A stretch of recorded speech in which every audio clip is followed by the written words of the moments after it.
Now for today's program, Why We Need to Help the Uyghur People in China Now with Elfidar Iltebir, Elisha Wiesel, and Josh Rogin.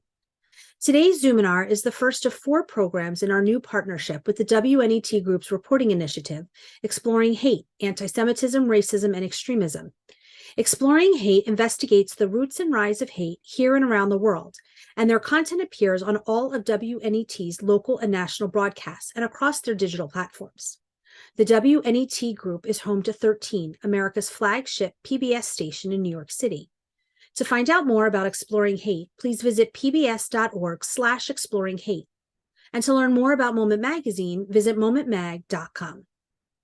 Now it is my pleasure to introduce today's guests.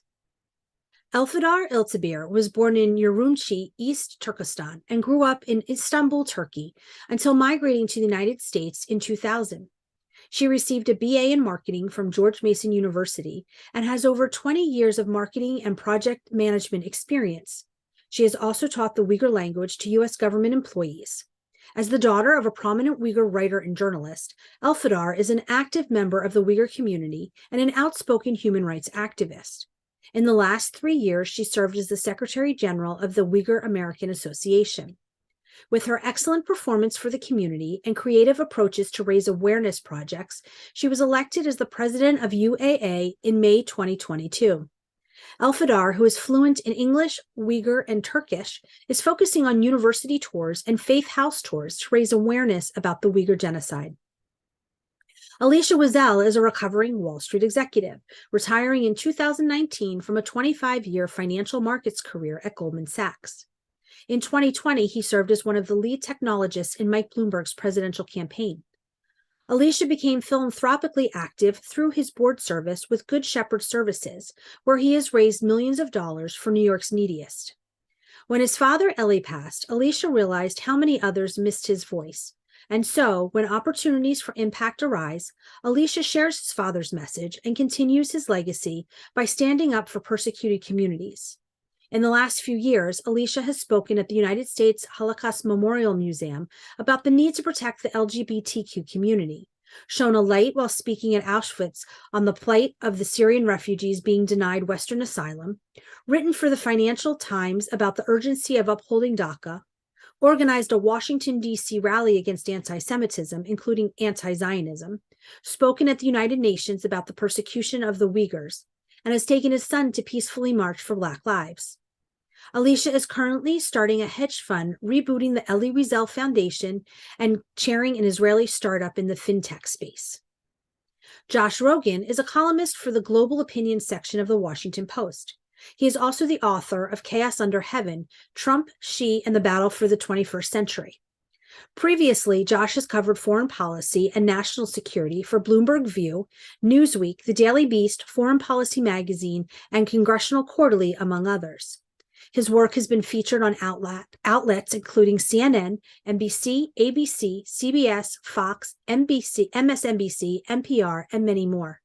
Josh has been recognized with the Interaction Award for Excellence in International Reporting and is a finalist for the Livingston Award for Young Journalist. He has also received journalism fellowships from the Knight Foundation, the East-West Center, and the National Press Foundation. Please welcome Elfidar Iltebir, Elisha Wiesel, and Josh Rogin. Thank you, Moment Magazine, for hosting this event. Thank you to Elfidar and Elisha for being our panelists today. Thank you all for joining. I know your time is very valuable, and you've made a decision to be present with us here to discuss what is an ongoing genocide on our watch. And as a journalist, having covered the atrocities being perpetrated against Uyghur Muslims and many other ethnic minorities in China for many, many years, it's at once very inspiring and very refreshing to see so many people from outside the Uyghur community, from outside the China community, raise their level of awareness, interest, and compassion for the plight of the Uyghurs and others suffering in Xinjiang and all over China, and their family members and relatives in the diaspora. At the same time, there is a fatigue and a frustration about the lack of government action to address the atrocities and to increase the pressure on the perpetrators. We're in a moment here in Washington where the U.S.-China relationship is at the forefront of our foreign policy discussion. But all we hear about are balloons and TikTok, and occasionally Vladimir Putin. We almost never hear about human rights. That is because in Washington, we are institutionally biased away from focusing on the human rights portfolio. It's inside of our government, it gets short shrift. In our press, it gets scant coverage. And in our diplomacy, our leaders tend to focus on interaction between leaders and CEOs and diplomats, not human beings who fall victim to their prey. So let's take this time to, first of all, get up to date with our awareness of the current situation, both in Xinjiang and in Washington regarding this issue, and then to constructively discuss a couple of ways that we can advance the cause of human rights, universal rights, and dignity, not just for Uyghurs, but for all people. And with that, let me start by asking you, Elfidar, to set the scene for us, to tell us where we are right now. What is the current state of the ongoing genocide against the Uyghurs inside China? What is the current state of the ongoing campaign of transnational repression for Uyghur diaspora members? And what is the current state of the efforts to push back? Thank you, Josh. And first, I would like to thank you to Moment Magazine to organizing this event. As an Uyghur American, I still have a hard time sleep at nights because we are on the 7th year of Uyghur genocide. Yes, US government and other European parliaments declared it as genocide. However, much more needs to be done. From US government, both administration, announced as a genocide, and since then we passed Uyghur Human Rights Policy Act, we passed Uyghur Forced Labor Prevention Act in the US. Many sanctions, Magnitsky sanctions were placed, entity list with Treasury announced. Bing Tuan, which is the ex-PCC, Chinese paramilitary construction corps, were sanctioned. Many steps were taken, and we are very grateful and thankful to the US government for taking the lead for those steps, those actions. However, I think it's not enough. Genocide is still going on.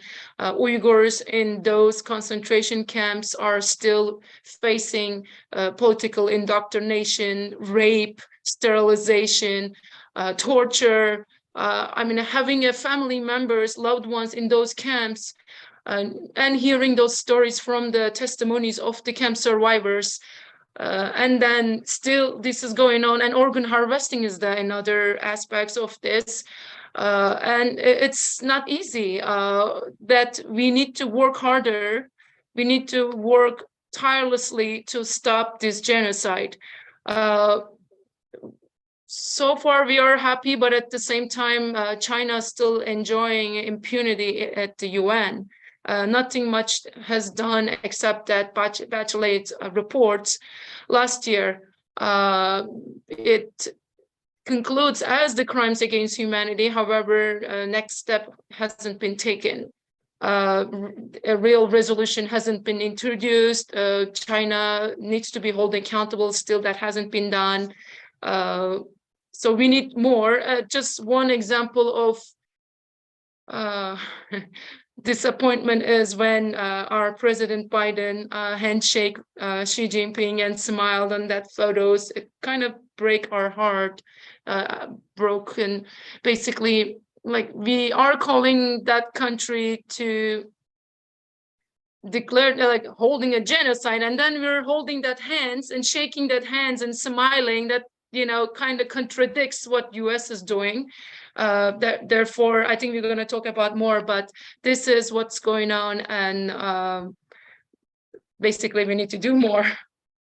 Excellent. Thank you. Let me just explain for our audience one of the things you referred to there, which is the UN report on the atrocities in Xinjiang, which was issued at the very last 10 minutes of the former commissioner's tenure after delays and delays, which stated that according to the UN, there are crimes against humanity ongoing in Xinjiang. And subsequent to that report, in any normal scenario, the Human Rights Council would take up that report and they would at least discuss it and vote on an action.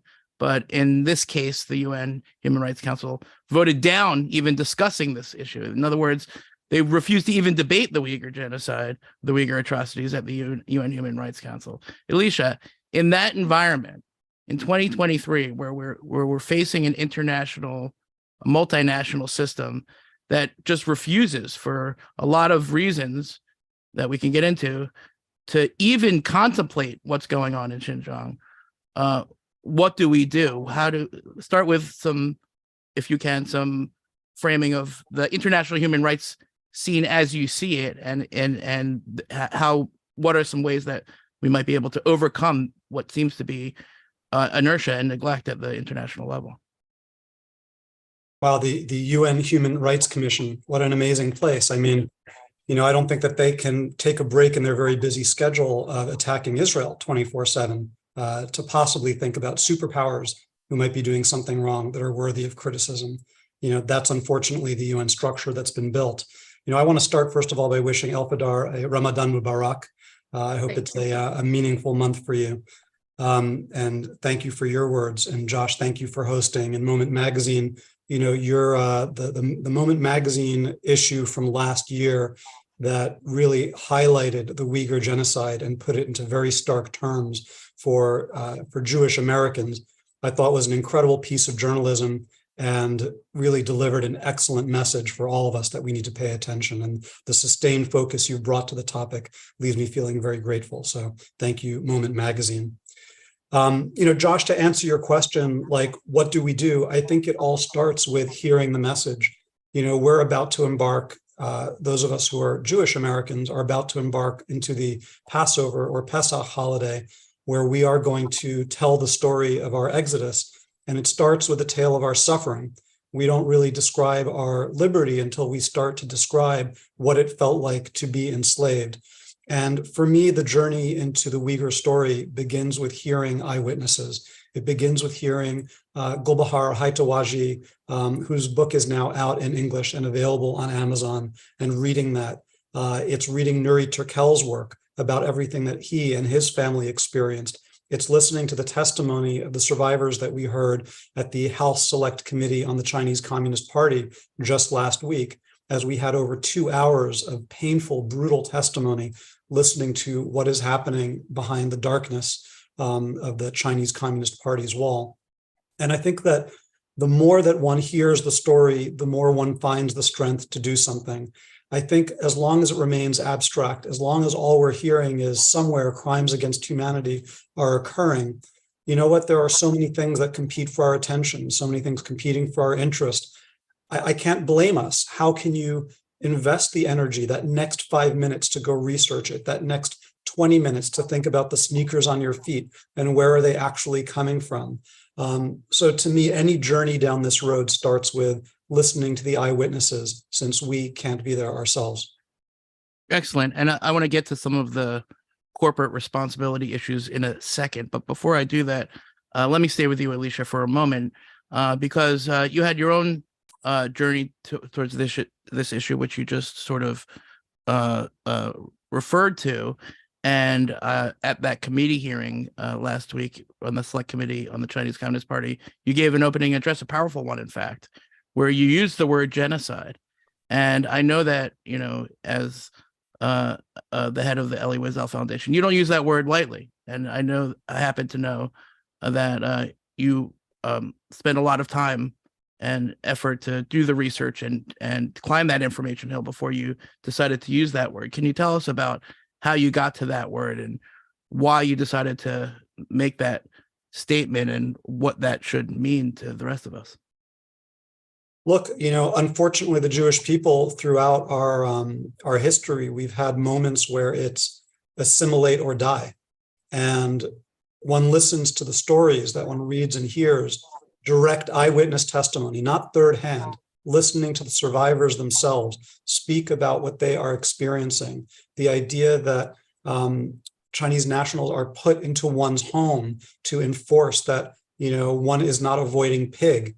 and keeping to halal, to see that one is not speaking the Uyghur language, but instead is only speaking the Mandarin dialect, the impact on birth rates that has now been extensively documented, the thought that really what's unfolding before us is a real intent to destroy a culture, to assimilate it out of existence, to intentionally disperse the people to a point where the communities can no longer hold together. Whether it's, all the way at the extreme of barbarism, of which we've heard plenty of reports, or whether it's simply state-sponsored assimilation and the destruction of a long-treasured cultural identity, I think we are seeing an attempt to destroy what makes the Uyghur people Uyghur. And to me, I do count that as a genocide, as has the UN. And, amazingly enough, the Trump administration in its final hours also got its declaration across, declaring it that it was a genocide. And, I think this is one of those pieces of the world that, though it's so unpleasant and difficult to look at, actually is an example of one of the few things that in this country, Democrats and Republicans are actually agreeing on, that something terrible is brewing over in China with regards to the Uyghurs. Excellent. Yes, it's that issue of intent. I think that the critics of the human rights community focus on. They say, well, how do we know what their intent is?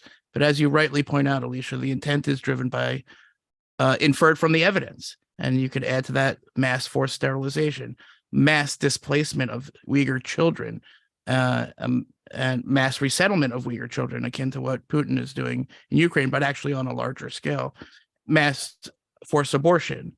These are things that reveal, I think, clearly that the intent of the CCP to destroy a group, or in whole or in part, as the Genocide Convention defines it. So keeping that in mind, I think a lot of the reason that people in America will also easily be able to, or sometimes easily be able to look past this issue is because they say to themselves, well, that's over there and not over here. But the truth is that the Uyghur genocide affects Uyghur Americans, Uyghurs in America, and lots of other people who are affected by the long arm of China's transnational repression, the way that the Chinese government uses technology and coercion in a cruel combination to reach people who might speak out here. And, that's why I want to turn back to you, Elfidar, because you lead a group called the Uyghur American Association, but also you have family members who are activists. You have family members who are still in China. Explain to our audience how this works. How does the Chinese government extend its repression into our country and violate our sovereignty and violate the rights of Americans and Uyghurs on our soil? Sure. As a community-based organization, Uyghur American Association receives lots of call from community members, and recently, Chinese government accelerated its transnational repression. Basically, what they're doing is holding our family members hostage in our homeland and control our action here, trying to silence us, not to share the truth. Like, they had the manpower and the technology, as George mentioned, to monitor us, our day-to-day, actions, and tell us to delete that tweet, don't go this event, So they are scaring us and fearing us and silencing us so that we don't share this truth with the world. And many of our community members, unfortunately, are scared, and they don't want their family members to pay the price of speaking out. Therefore, they cannot come to some of the events. They can't even ask the simple question, where is my family? Are they alive? They're afraid to ask that simple question. And we're on the land of the free, here on the US soils. We shouldn't be suffering like that. Our parents, loved ones are back home in concentration camps, in forced labor camps, suffering and being tortured. Here we are basically psychologically tortured. Our souls are imprisoned, we cannot be free here on the US soil, even though we are US citizens. So that is very extreme. So many community members are complaining at the same issues, and not much I can do. I usually give contact information of FBI to report, but much needs to be done. They had the guts to even one concentration camp survivor, Mihrigül Tursun, said that they sent a letter under their door saying, you need to watch out. And or previous UAE president had his door was marked with how many kids he has. Somebody had guts to do this. And even when I was on one of the online webinar with Dr. Adrian Zenz, Chinese trolls sign up with fake email addresses and threatened me. They're posting my home address in the open public area and saying we are watching you. So we are dealing with this. So it's hard to be able to speak on behalf of our people because we are facing the very long arm of Chinese Communist Party's punishment and basically and dealing with this big transnational repression, including already what we already dealing as a survival skill. Thank you. On last week in the afternoon before the hearing on the Uyghur genocide at the Select Committee on China, there was another hearing on Capitol Hill focusing on TikTok. And if you read the Washington coverage of this hearing, most of it was dismissive. Most of it was mocking the idea that the Chinese government might use one of its national tech giants to steal Americans' data and to influence Americans' information space to deflect criticism of China's human rights abuses. I'm here to tell you that there's a ton of evidence that TikTok and its parent company ByteDance are not only complicit in the creating the system of surveillance and monitoring that first imprisoned the Uyghurs in an open-air prison that was Xinjiang. It continues to, as a matter of company policy, spread anti-genocide denial propaganda and deflect criticism of Chinese government on a host of issues. Elfidar, let me ask you, as a Uyghur activist, what do you see as the danger and the real threat of Chinese tech platforms that are allowed to operate inside of the United States with impunity without any transparency or accountability? And how do we balance that against the real concerns of Americans about becoming the thing that we're fighting? In other words, a closed society that bans things, which is another thing that we don't become. How would you advise Americans to think about the tension between those very two real concerns? To share what is happening to Uyghurs is at the beginning, Chinese government, we were independent for years and years, right? They came under the promise of developments and slowly took our jobs, confiscated our lands, and under the name of development, they basically killed our livelihoodness. And this assimilation, for 60 years, they were assimilating us, converting us into Han Chinese. And now, since Xi Jinping came to power, this dictator is unbelievable, crazy. Since he came to power, he wasn't satisfied. So he wanted to do the final solution for Uyghurs by eliminating some of them, by sending them to concentration camps and slave camps, and rest can be transformed into Han Chinese loyal CCP subjects. So that's how they are using us for their technology, for facial recognition and all those tools, using us for their medicines in the concentration camps, using us for all their basically tech companies to advance.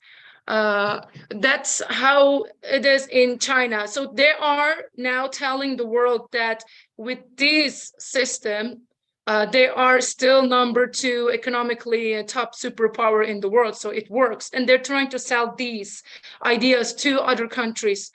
So that's, I think, one of the threats we should watch out. What's happening to us is, will happen to other countries as well. It's already happening to Hong Kong and Taiwan and others around us. So for the US, for the tech companies, there are basically Chinese Communist Party is studying and gathering data of US youth, of US consumers. Once they have all these, then they will control. I think they can figure out where to market their, fentanyl, or they'll figure out how to market, basically to control the freedom of speech, or, freedom of, the democracy. These values are under attack by this gathering data. I think they are planning to, the long-term, plan is to control the world with their communist idea and ideology. Thank you. Elisha, I'd like to ask you a version of the same question, because I think this is really important. How do we balance two competing interests, two competing values in a free society? We want to have an open society.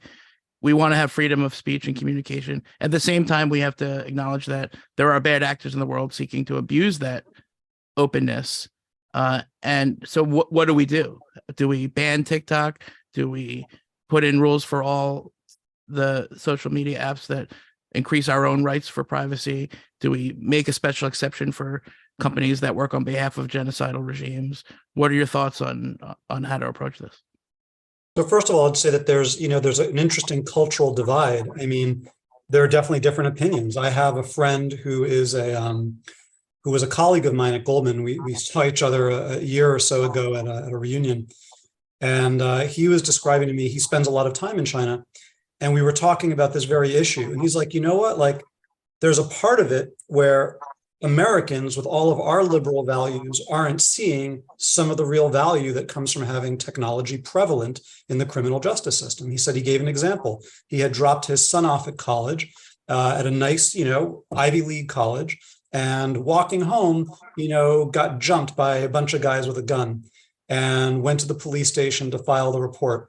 And he's like, I got to tell you, I knew that they were never going to catch the guy. It was just all over. I'm lucky I escaped with my life. He's like, had this happened in China, they would have had the guys in front of you in like 17 minutes. And he was like, you get used to it. You get used to the idea that like petty crime like that isn't going to occur because the fear of the government is so strong. So I just share that story to tell you that like someone who's a colleague of mine that like I respect a lot was coming at me and saying, look, there is this other perspective on what makes it tick. Look, technology is always going to be a double-edged sword. I think that there's no way to get around that. So much of, I think, the dangers of technology are ultimately things that have to be managed in the communities that we're most trying to protect when we think about defending the Uyghurs and their lifestyle. It's at the level of the parent, it's a level of the community. What do we tolerate with our kids? What example do we send to them? What example do we show them? This to me is where the much bigger battle is going to be fought, that I think we may have a chance of winning. In terms of like legislative outcomes and how far does it go? Well, thank God we have a constitution and a Bill of Rights in this country. And therefore, when technology encroaches too far, I do believe that these cases will ultimately get brought and decided, but I can't prejudge where they'll end up. Interesting. Let me just refute your friend from Goldman Sachs story by pointing out that all, atrocity perpetrators claim to be legitimate law enforcement, right? Kim Jong-un is the head of the law enforcement in his country, as is Assad, and et cetera, et cetera. So I this came up in a recent column that I wrote about DNA collection in China, this time focusing on Tibet, because the U.S. company that is supplying some of the kits that are used to collect the blood of 5-year-olds so that they can be tracked through their family members for the rest of their lives are provided by a U.S. company named Thermo Fisher.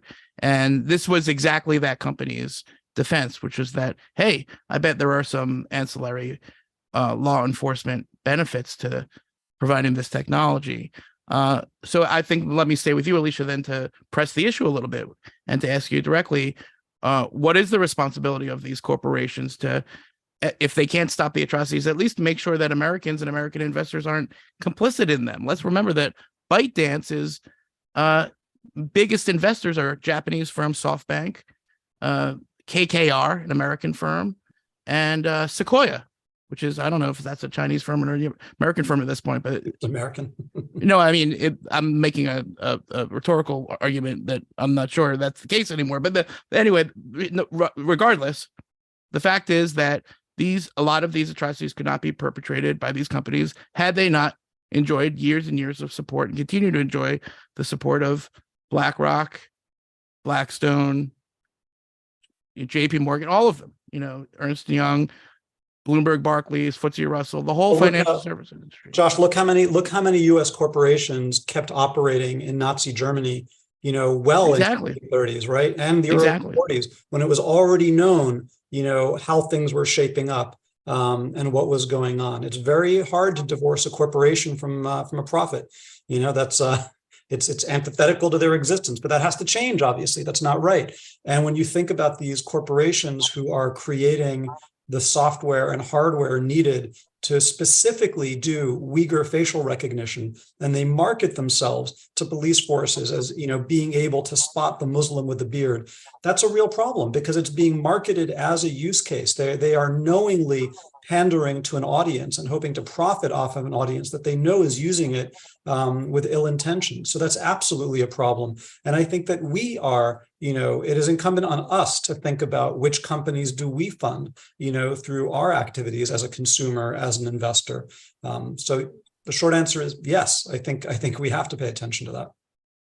Yes, I agree. I think it's become pretty clear that these companies are not going to do the right thing of their own volition, and I think that's why you see a number of actions by the U.S. government in some cases and by Congress in other cases to force them to divest. We're talking now about outbound investment restrictions, which are rumored to be coming from the Biden administration in the form of an executive order very soon.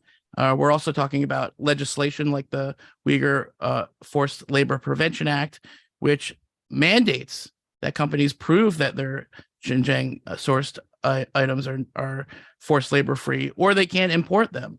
And I want to turn back to Elfidar now to ask you, how's that system working? Do you see these efforts by the U.S. government and Congress to force U.S. companies to reduce their complicity in these atrocities? Are those efforts succeeding? If not, why not? And where there are holes in implementation, what can be done? As you know, the bill passed in 2021, and last year it got implementation has started. So it's kind of still new. There are a lot of learning process for CBP. They still need more resources, more people who can read the Chinese labels. So those are the challenges they are telling us that they're facing. Is it working well? I think it is there, but it needs to be pressured more by the administration. It needs to pressure more by State Department, others as well, because we Uyghurs think that it's not prioritized as it's supposed to be. For example, the UHRP came up with the Uyghur Human Rights Project. I came up with the Red Dates report, and we went each Asian stores to check if the brands that are linked to Uyghur forced labor are still selling. And unfortunately, we found most of them still on the shelf. What is more interesting is the products made by Bingtuan, which sanctioned a year before, which shouldn't be on the shelves, were still on the shelves. And we were very disappointed, and we took that as an evidence, and we went to a Treasury Department and put the evidence on, and we said, yes, you can close the camps right away, but this is something you can control. This is something you can stop, and it's supposed to stop a year ago.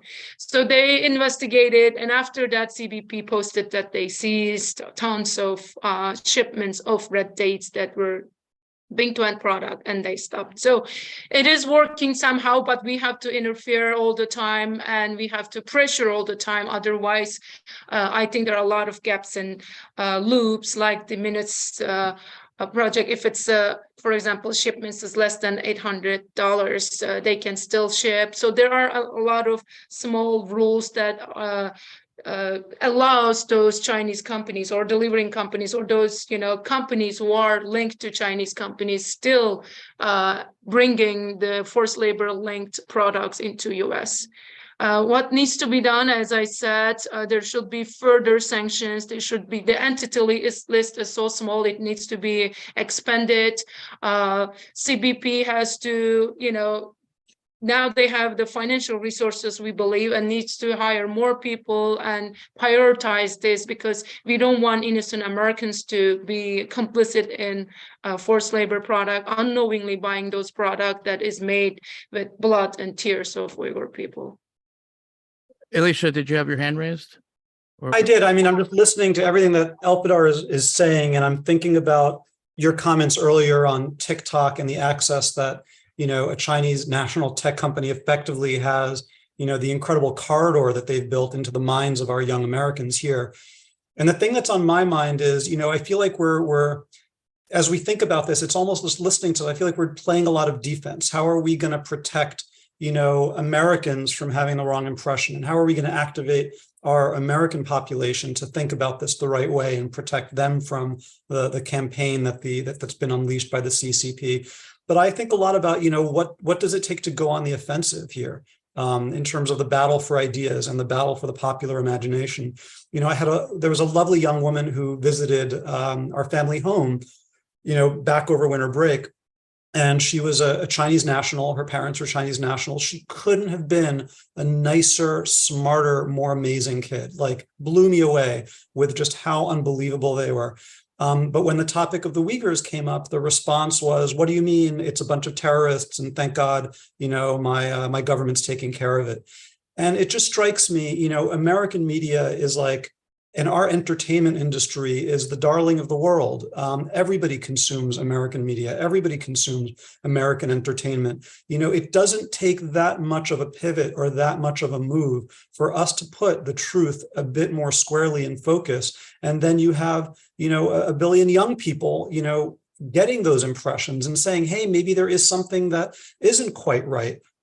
Yes, there are all these amazing things about being part of Chinese culture, the incredible work ethic that we share with them, particularly as Jews, the family values. There's so much that, I personally appreciate about Chinese culture. And if only some of these kids would just say, hey, you know what, let's just ask a few questions here, without being horrible people or disrespectful. Let's take some of these impressions that we're being given and ask our own. So I don't know. I'm not being as articulate as I want to be. What I'm minded to think is, how do we get away from being on the defense and on the back foot and getting more on the front foot?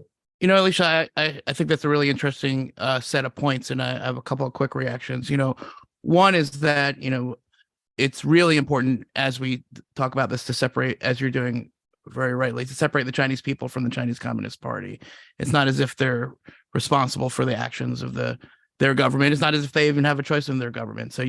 So keeping open those cultural and personal relationships and institutional relationships, and keeping Chinese students coming here and keeping American students going there is really essential to making sure that we don't devolve into a world where we can't talk to each other, where we just don't have any connections.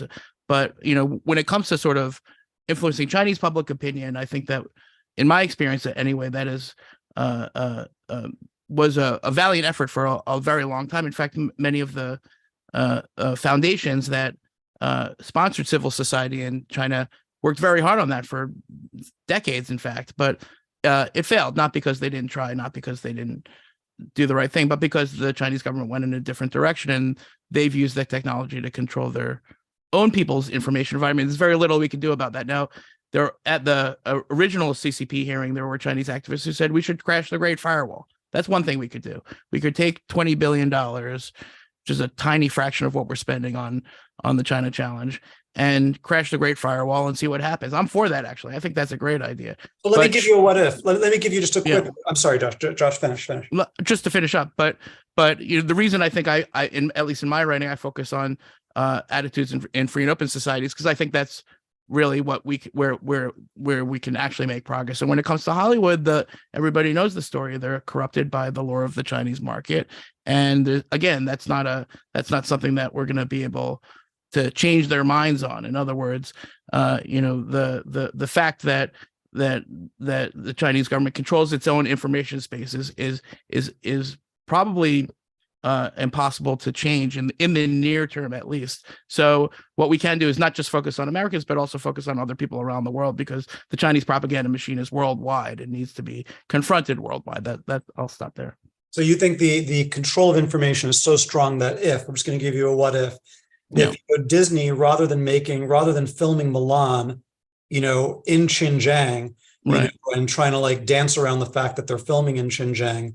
Right. If Disney, instead of that, if Disney made a movie, an animated film about a young Uyghur woman and the challenges and difficulties and brutality that she's experiencing, right, it was a successful movie. I know there's a lot of ifs in there. You're saying even though there's a well-known Hollywood film, it would not get seen by anybody. No, what I'm saying is there's a reason that scenario hasn't happened. Richard Gere testified today at a hearing of the China Executive Commission on China, Congressional Executive Commission on China, and testified that his career was ruined because he did just that. He made a movie defending the Tibetans' right to exist, and he was blackballed. So the reason that Disney didn't wade carefully into the Xinjiang issue, they paid the Xinjiang Security Bureau for protection, and then they changed the entire narrative of Mulan from an anti-central government character to a pro-central government character. They bastardized the Mulan story while paying the genocide perpetrators. So it's not as if they can be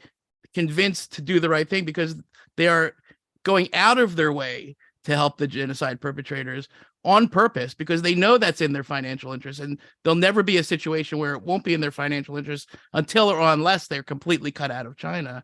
And so, again, that's why I think that pressure and on American companies to do the right thing is the only chance that we have, rather than trying to appeal to their financial motives, which are clearly on the side of doing the wrong thing, or appeal to their sense of humanity, which they clearly don't have. And I hear you, and I don't mean to sound naive, because I really I like to ask questions that go around and is there some other way to do it? I hear everything you're saying, but I will also tell you, I believe that there is a generation of Chinese people that are growing up that are talented and brilliant and smart and have good hearts, and that if presented with the evidence might think differently about what their government is doing. Sure. I believe that about them. Listen, if you're arguing for crashing the Great Firewall, I'm for that. But what I'm saying is that I have enough interactions with young Chinese people to know that if we're telling ourselves that they don't support their government, we're wrong.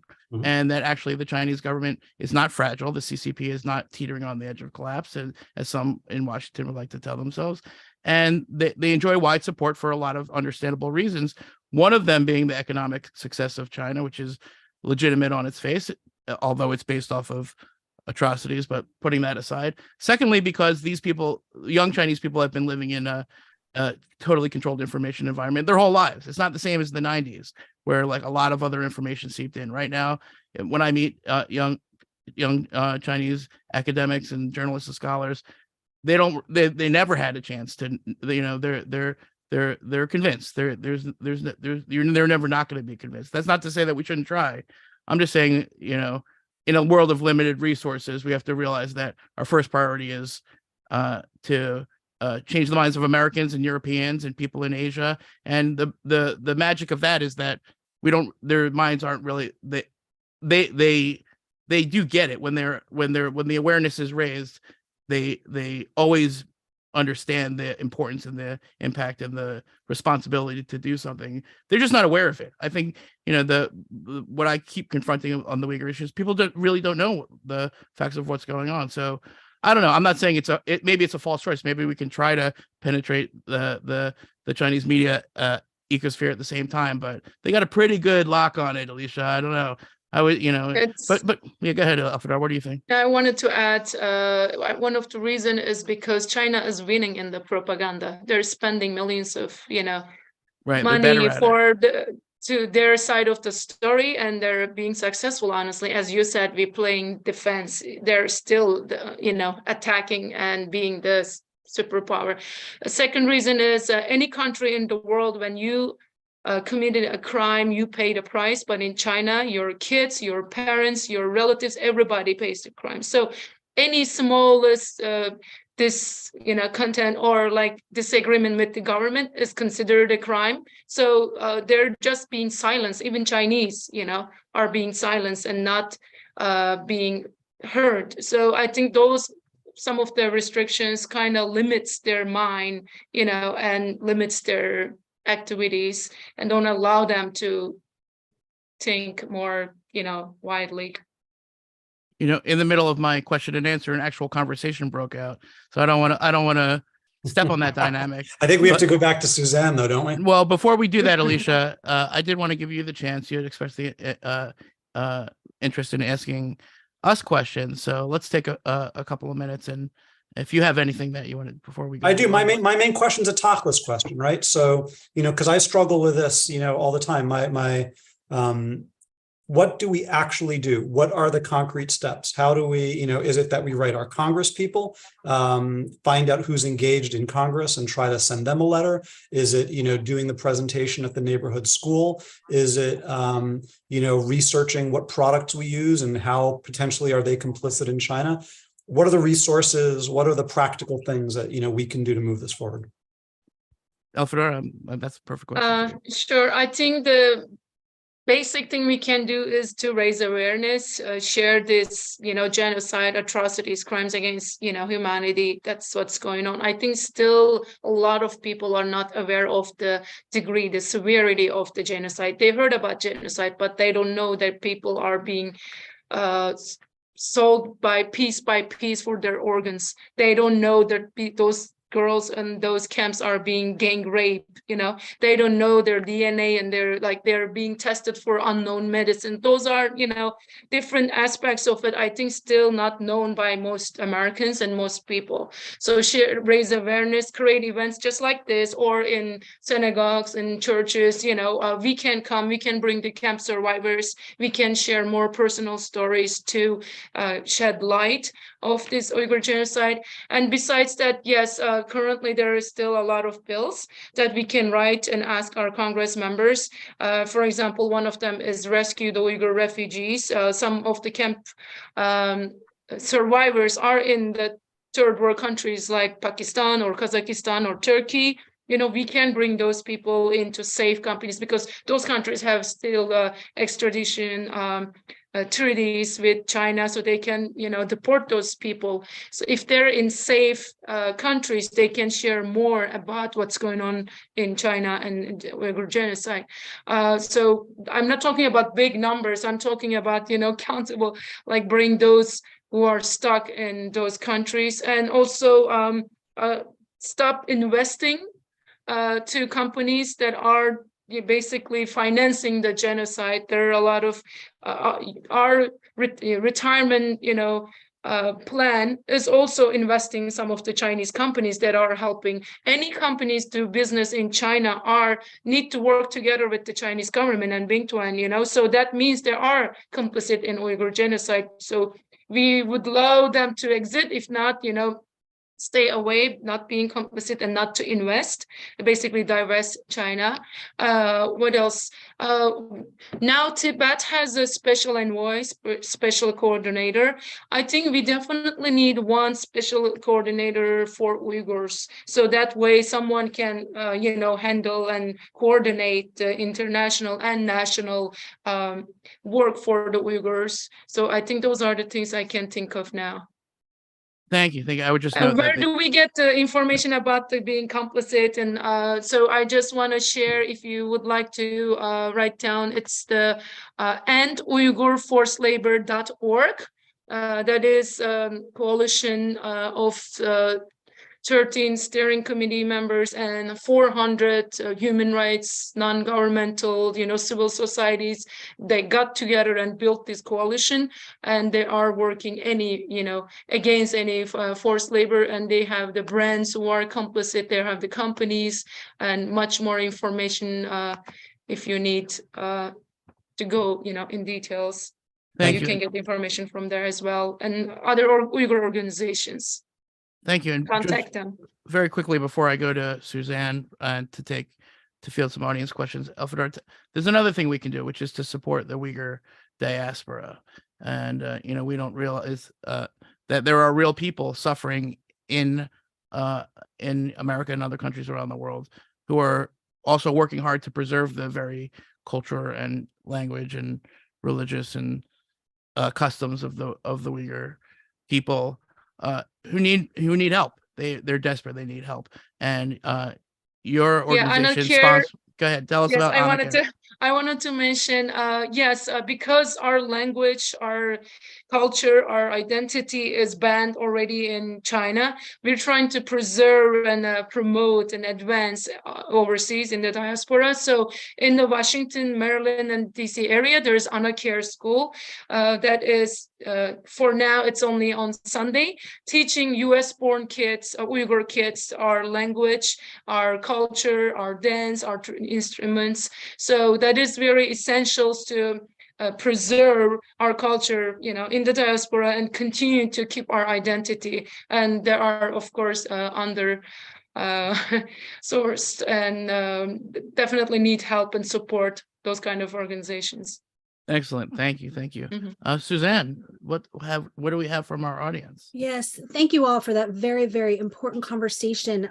We don't have a lot of time left, but several people have asked, can you just very quickly give a brief scenario or history of the Uyghur people and how long they have been persecuted and why they're being persecuted?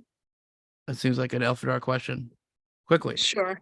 So we've been living independently for years. We have long history, 3,000 years of history, but then we were under Manchus, 1800s. And then we were 1949 occupied by Chinese Communist Party. Before that, it was the Nationalist Chinese. So twice we were trying to get our independence back. So we had East Turkestan Republic in 1933 and 1944. And then 1949, that's when we were invaded and occupied. And since then, we became a Xinjiang Uyghur Autonomous Region, and it was under China. And because Uyghurs are different than Han Chinese, culture, history-wise, religion, and basically identity, we were always faced to assimilation, and it was going accelerated by years. But starting when Xi Jinping became a president, he wanted to just find a final solution. He didn't want to wait for this assimilation. He wanted to eliminate Uyghurs, and that's how the camps started. Basically, at the beginning, the writers, scholars, professors, intellectuals were detained, and we didn't know what was going on. And then once the satellite image of those camps were, out, the Chinese government said those are re-education camps. Those are schools. We are re-educating Uyghurs, and under that name, and under the name of fighting religious extremists and terrorism, they detain mass detention camps. They detain Uyghurs, at the beginning intellectuals, the backbone of the society, and then one by one, county by county, and gathered Uyghurs in those camps.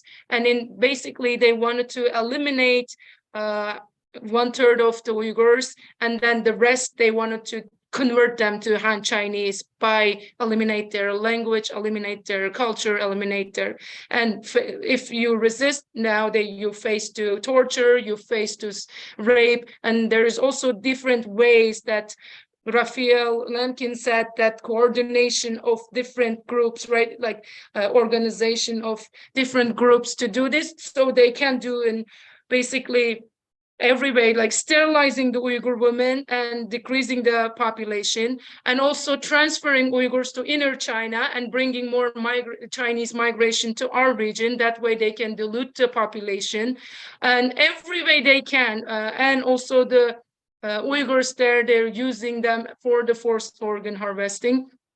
Basically, they want to eradicate Uyghurs, and that's how it started. Thank you. Real quickly, two different questions. One, what are Muslim countries doing to help in this situation? And two, is there anything that the organized Jewish community is doing? Let me take the first one, then I'll let Elisha take the second one. In my opinion, the role of the Muslim leaders on this issue has been, on the whole, ranging from unhelpful to complicit in covering up the atrocities. And there are exceptions. I once interviewed now Malaysian Prime Minister Anwar Ibrahim, who was not the prime minister at the time that I interviewed him. And I asked him, I said, why is it that the Muslim nations, the Arab, especially the Arab Muslim nations, refuse to call out the Uyghur genocide? And he said to me, well, if you were Saudi Crown Prince MBS, what leg do you have to stand on? These are countries that are ruled by psychopathic murderers in many cases, and abusers of Muslims in many other cases. So they're not against abusing Muslims, in other words. So that if we had, real democracies in the Muslim world, it might be a different story. But the short answer is that if you've got a totalitarian dictator, they're friends with other totalitarian dictators. It's not a coincidence that the CCP and the Taliban are very, very close, right? Even though the Taliban are supposed to be defending Muslims and CCP is committing a genocide against Muslims. It's more of a commonality between totalitarian murderous dictators. Again, with a couple of exceptions. I think, interestingly enough, the Trump administration convened 31 countries in 2019 before the pandemic in September in New York along the sidelines of the UN General Assembly, including representatives of some Muslim majority countries. The Trump administration, who wanted to ban Muslims, tried to ban Muslims from coming to America, actually convened more Muslims to stand up against the Uyghur. One of the many weird oddity contradictions inherent inside the Trump administration. But the point is that if you're waiting for Gulf monarchs and totalitarian Muslim dictators to stand up for human rights, you're going to be waiting a long time. I'll jump in here in terms of the Jewish organizations. So first of all, the Jewish organizations are doing something. Someone asked about HIAS in the chat. HIAS is involved in settling refugees who are Uyghur, 100%. There's a group named Jewish World Watch that's done a lot of advocacy in pulling people together around this issue. And I have to be honest, my first engagement on the Uyghur issue came from two gentlemen at the JCRC and AJC of Michigan.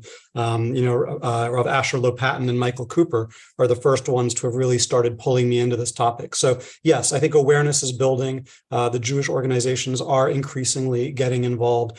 And I would say that in particular, my group, the Elie Wiesel Foundation that I chair in my father's name, is looking to take a leadership position on this as well. We will be issuing $250,000 worth of grants this year to Uyghur affiliated movements. We received a number of applications into our grant process and we'll be announcing later this year, but we're very intent on doing that. I remember with great fondness the Soviet Jewry movement and all that it accomplished when I was a child against many groups who said you're never going to get there. And yet my father is speaking to 100,000 people, 250,000 people gathered on Freedom Sunday, on the eve of Gorbachev's visit to Reagan. So yes, maybe naive, maybe optimistic, but I think there's a lot of latent energy there to harness towards this incredibly important issue. Great. Thank you very much. I am sorry that we couldn't get to more questions, but I want to really thank Elfidar, Elisha, and Josh for joining us today and sharing everything with our audience. I will be sending out a follow-up email, and I will include all the links of the organizations that I put in the chat, as well as the books that Elisha mentioned, and there were organizations that I think both Elfidar and Josh mentioned, so I will include all of those. I want to thank WNET Group's Exploring Anti-Semitism, Racism, and Extremism initiative for help sponsoring and producing this program today. I want to thank everybody for joining us, and we will see you next time. Thank you.